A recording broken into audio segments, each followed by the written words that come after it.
Hoje nós vamos dar continuidade ao nosso estudo sobre o período da República Velha. Nós já estudamos o primeiro período da República, que foi a República da Espada, os primeiros 5 anos de República no Brasil.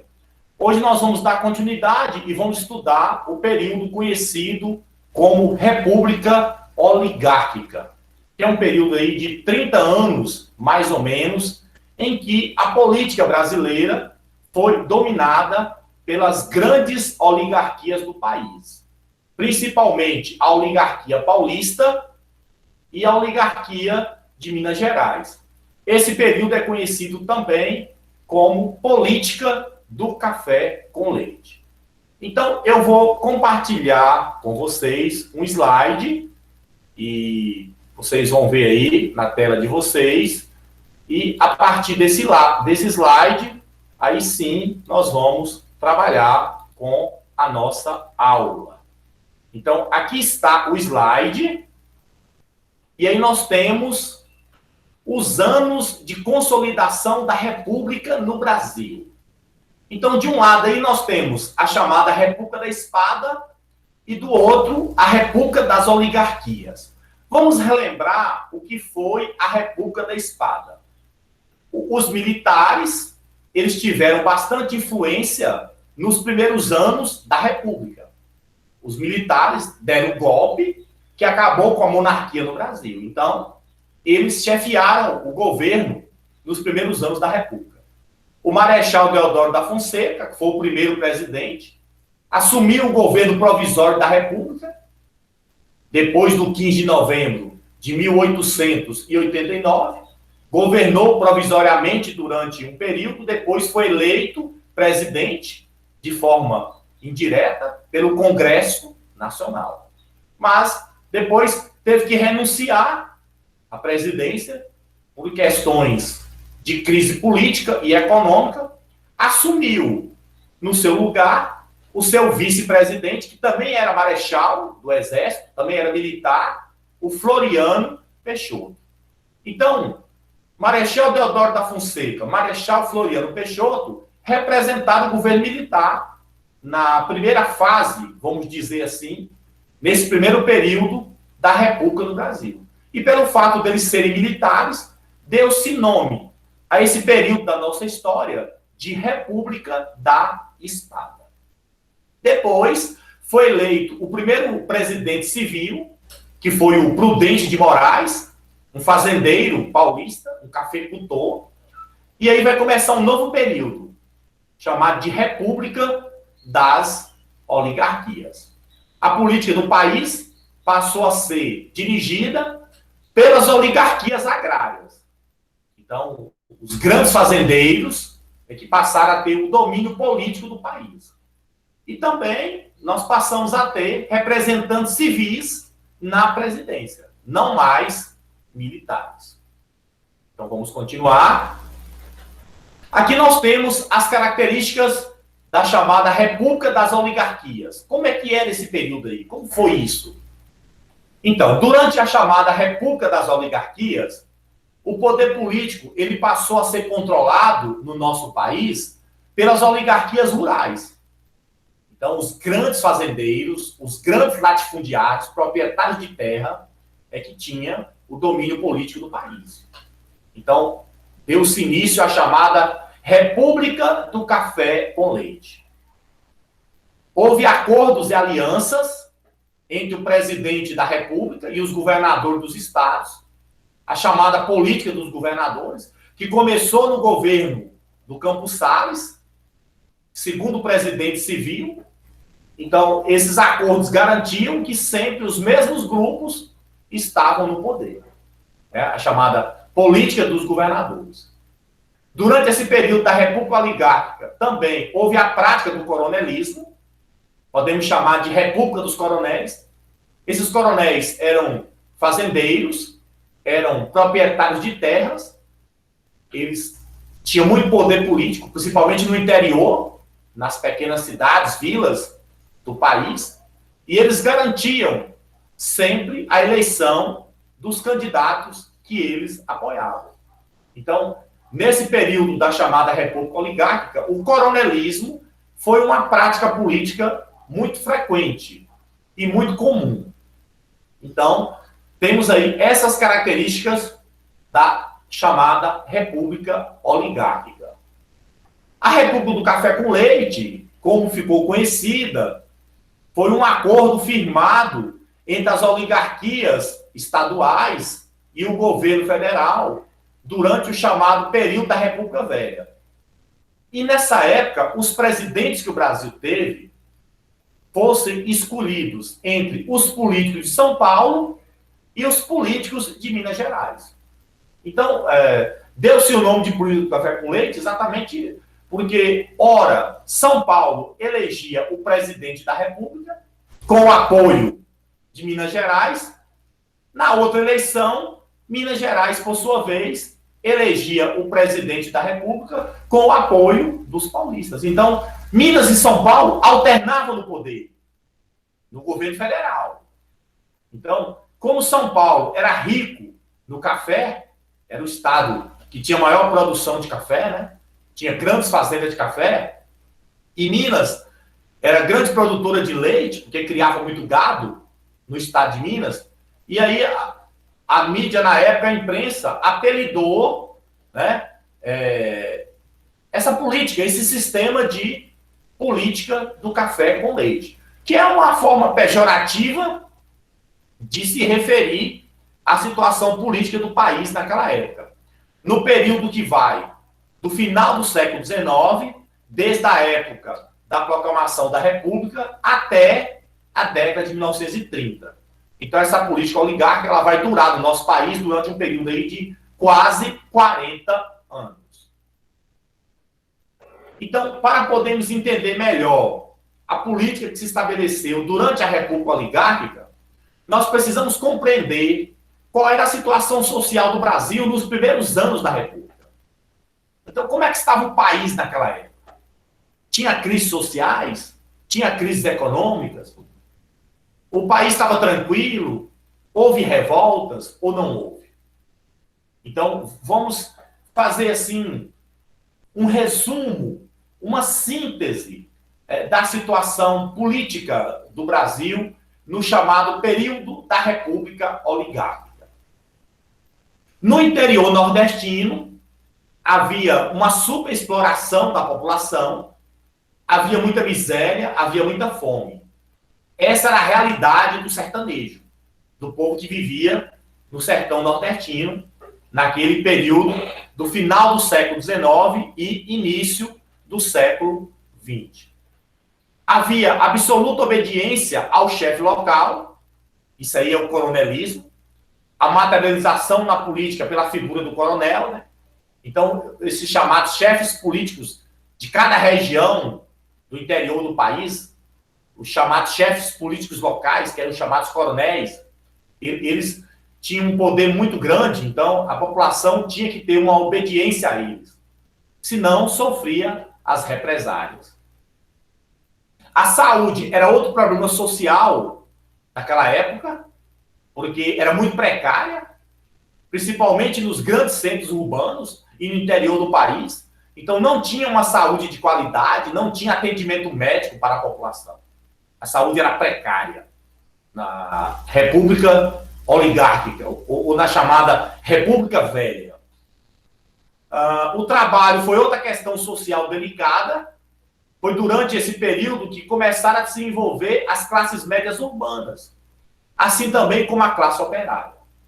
O Brasil, minha gente, ele era um país agrário, ele era um país rural. Então, até as primeiras décadas do século XX, o Brasil tinha sua economia baseada na agricultura, baseada no meio rural. A população brasileira também, a maioria, vivia no meio rural, né? Vivia no campo. As cidades tinham populações pequenas. Então, com o desenvolvimento da indústria, começou a industrialização, mas no Brasil essa industrialização ela veio tardiamente, né? Só no período da Primeira Guerra Mundial é que a industrialização ela vai ganhar impulso aqui no nosso país. Isso é de 1914 a 1918, né? E aí, o que acontece? O Brasil, que era um país rural, era um país agrário, né? A economia era o café, a principal riqueza que o país tinha, o campo, né? A maioria da população vivia no campo. Então, faltava trabalho, faltava emprego.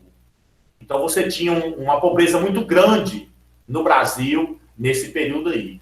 Mas com o crescimento das cidades, com o surgimento das indústrias, aí começou a surgir uma classe média urbana.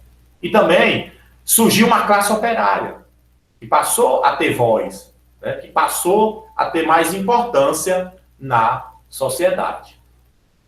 E aí, para a gente abordar o tema política na chamada República Velha, né, ou nesse período da República Oligárquica, então, vale aí essas três palavrinhas aí, né? Elas são muito importantes. Coronelismo, clientelismo e mandonismo. Então, vamos entender o significado, né, dessas palavras aí. Coronelismo, né, o poder dos grandes coronéis. Né? Os coronéis eram chefes políticos das regiões, da zona rural, das fazendas, do interior do país. Eles tinham uma grande influência sobre a população. O clientelismo era a forma como essa população dependia desses coronéis. Né? Dependia dos favores, né? Dependia dos empregos, dependia de viver na terra que pertencia ao coronel. Então tinha uma relação de clientelismo com os coronéis. E o mandonismo era o poder político que esses coronéis exerciam sobre essas populações do interior, né? Sobre as populações do meio rural, as populações do campo. Então, como sugestão aí, para abordar o contexto da Primeira República, nós temos que pesquisar e nós temos que entender sobre esses três termos aí: coronelismo, clientelismo e mandonismo. São questões que estão, né, relacionadas. É muito comum a gente chamar a Primeira República de República dos Coronéis. Isso é uma referência aos coronéis da antiga Guarda Nacional, que eram, em sua maioria, proprietários rurais, com base local de poder. Então, alguns historiadores chamam também esse período da Primeira República de República dos Coronéis, porque a influência política desses coronéis, o poder político desses antigos coronéis era muito grande. Né? Então, tanto que esse título, essa patente que era dada aos fazendeiros de coronel, isso vem da época do Império ainda. E no Império existia a chamada Guarda Nacional e era uma patente militar da Guarda Nacional. A patente de coronel. Mesmo depois do fim da monarquia no Brasil, né, e o advento da República, mas continuaram usando esse termo de coronel.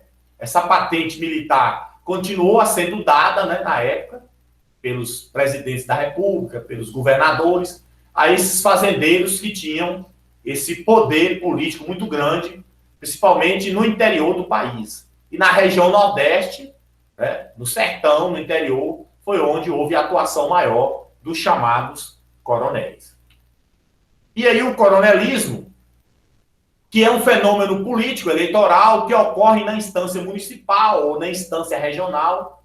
Então, o poder político das oligarquias agrárias se sustentava no combate ou no controle, melhor dizendo, do voto da população rural e nas máquinas, né, eleitorais. Então, assim, durante muito tempo, o coronelismo ele foi uma prática política muito comum no nosso país. Foi um fenômeno político, fenômeno eleitoral, porque funcionava muito a nível das cidades, a nível do interior, né, a nível das regiões. Então, o poder político que essas oligarquias agrárias tinham. Né? E aí a questão do controle do voto da população rural, a questão das máquinas eleitorais, tinha muito o chamado voto de cabresto. Esse termo era utilizado. o voto de cabresto, como se os eleitores fossem animais, né? Você põe o cabresto onde? No animal, no cavalo, né? Não é lá que você põe o cabresto? Né? No boi, não é assim? Como se os eleitores fossem gado, fossem animais que pertencessem aos fazendeiros. Mas era uma prática mais ou menos assim. Os fazendeiros mandavam naquela população, né, que vivia sob os seus domínios políticos. E aqueles eleitores sempre tinham que votar nos candidatos que aqueles coronéis indicavam. Então, durante o chamado coronelismo, a base da política do café com leite tinha nome. Era exatamente o coronelismo. Na época, os coronéis, que eram grandes latifundiários, eles tinham o direito de formar milícias em suas propriedades para combater qualquer levante popular. Essas milícias eram os jagunços. Então, os coronéis, eles, aqui no Nordeste, né? Falar da nossa região, aqui no Nordeste tinham os chamados jagunços. Quem eram os jagunços? Eram contratados para proteger a fazenda do coronel. Né? Eram homens armados que agiam com violência, né? Muitas vezes eram assassinos, matavam, né? A mando do coronel. Hoje usa o termo milícias, né? As milícias. Hoje tem muito isso. Mas naquela época, né? Não usava esse termo ainda, a gente poderia chamar de jagunços, né? do coronel. Então, assim, os trabalhadores, os camponeses, se viam subordinados ao poder militar e, sobretudo, o poder político dos coronéis. Então, o coronelismo era essa prática, né, política eleitoral que houve no Brasil, no chamado período da República Oligárquica, né, ou período da República Velha, onde os grandes fazendeiros, os grandes latifundiários, os donos das terras, né, aqueles homens ricos, tinham um poder político sobre a população mais pobre. E aí essa população, submetida ao chamado voto de cabresto, tinha que sempre votar nos candidatos apoiados pelos chamados coronéis. Porque se não votasse, recebia as chamadas represálias. E aí você tem aí uma charge, né, mostrando essa relação entre coronéis, o voto e as fraudes eleitorais. Olha só que interessante essa charge aí. As próximas eleições, reticências de cabresto. E aí o coronel chegando na sessão eleitoral, tá lá a mesária, e aí puxando aí, né, o eleitor. E o eleitor aí com cara de animal. Tá vendo aí? Olha lá, o político, né? Como se puxasse o eleitor pela corda, pelo cabresto. Exatamente para votar naquele candidato que ele indicava. Então, essas práticas políticas ainda existem no nosso país? Essas práticas políticas ainda existem na nossa região, no nosso estado, no nosso município? Tem isso ainda, meu povo? Ou não tem mais nada disso? Isso foi coisa do passado. Isso foi coisa da República Velha. Pense bem. Não precisam dizer para mim agora. Mas pensem. Ainda existe assim? Essas situações ainda acontecem? Será que o voto de cabresto ainda ocorre? Mesmo no século XXI? Para vocês pensarem. E, durante a chamada Primeira República, houve também muitos conflitos sociais, né, no nosso país. Houve várias revoltas. Uma dessas revoltas nós já até estudamos, que foi a Guerra de Canudos, no sertão da Bahia, entre 1896 e 1897. Mas, além da Guerra de Canudos, aconteceu também a Revolta da Vacina, no Rio de Janeiro, em 1904. Aconteceu a Guerra do Contestado, em Santa Catarina. O cangaço, que foi um fenômeno do banditismo social aqui no Nordeste. Greves operárias em São Paulo, Rio de Janeiro e em outras grandes cidades.